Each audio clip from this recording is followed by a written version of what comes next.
Hello. In this video, we will discuss cell membrane transport.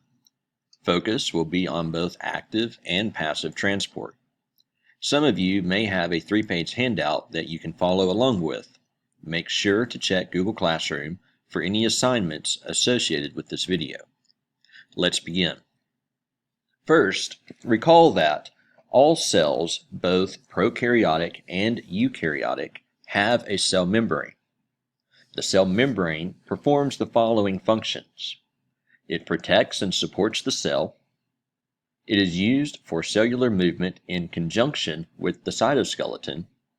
And it regulates what enters and leaves the cell. This is known as being selectively permeable. It is how the cell performs this last function of selective permeability that will be the focus of our notes today. This diagram shows an overview of membrane transport. We will begin with a contrast of active and passive transport. Then we will focus first on passive transport, followed by active transport. Membrane transport can be broken into two primary types.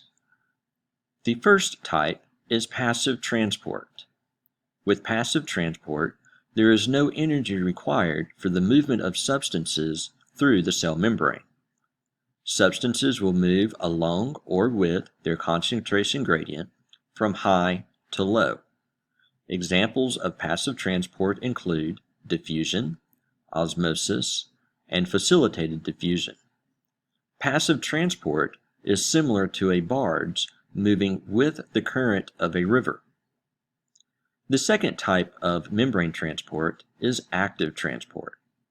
Active transport requires energy in order to move substances across the cell membrane. Substances will be moved against their concentration gradient from low to high. Examples of active transport include molecular active transport and bulk transport. Active transport is similar to moving a barge upriver against the river's current, requiring the energy of a tugboat to move the barges. With passive transport, no energy is required, and substances are moved along or with their concentration gradient from high to low until equilibrium is reached. Diffusion, which is a type of passive transport, involves the movement of substances directly across the lipid bilayer. These substances are typically small and nonpolar, such as oxygen gas, nitrogen gas, or carbon dioxide. Or they may be small and polar, such as glycerol, ethanol, or water. There are no transport proteins required for diffusion. Osmosis is a specific example of diffusion that involves the net movement of water from an area of low solute concentration to an area of high solute concentration. In areas of low solute concentration, the amount of water is high. In areas of high solute concentration, the amount of water is low. So the water is still moving from a high to low concentration until equilibrium is reached. Again, no transport proteins are required. Facilitated diffusion does involve the use of protein transporters. Facilitated diffusion is where substances are still moving along with their concentration gradient. However, these substances cannot pass through the lipid bilayer without the assistance of a transport protein, either acting as a channel or a carrier, because these substances are either too large, or they are charged, or they are both. Examples of substances that require facilitated diffusion would include glucose, amino acids, nucleotides, and ionized salts.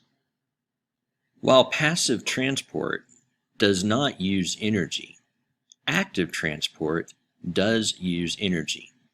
Active transport can be broken into two primary types. The first is molecular active transport, also referred to as molecular transport. This type of active transport either directly or indirectly uses the energy of ATP to transport substances against their concentration gradient using a transport protein. It can be described as primary, where there is a direct use of ATP, or secondary, where there is an indirect use of ATP. The second type of active transport is bulk transport. This type of active transport involves the movement of large quantities of substances into or out of the cell through the use of vesicles. Endocytosis is the movement of substances into the cell. Exocytosis is the movement of substances out of the cell. Molecular active transport can be described as primary, where ATP is used directly, for example, in the case of a sodium-potassium pump, or secondary, where ATP is used indirectly. Depending on the direction of particles moved through the pump may be described as symporter or antiporter. Bulk transport was the second type of active transport. Bulk transport involves the movement of large quantities of substances into or out of the cell through the use of vesicle. Exocytosis is a type of bulk transport. This is the process of removing intracellular contents to the extracellular environment through the fusion of vesicles with the cell membrane. Endocytosis is the process of moving extracellular contents into the intracellular environment through engulfing them with the cell membrane, which then pinces off to form a vesicle.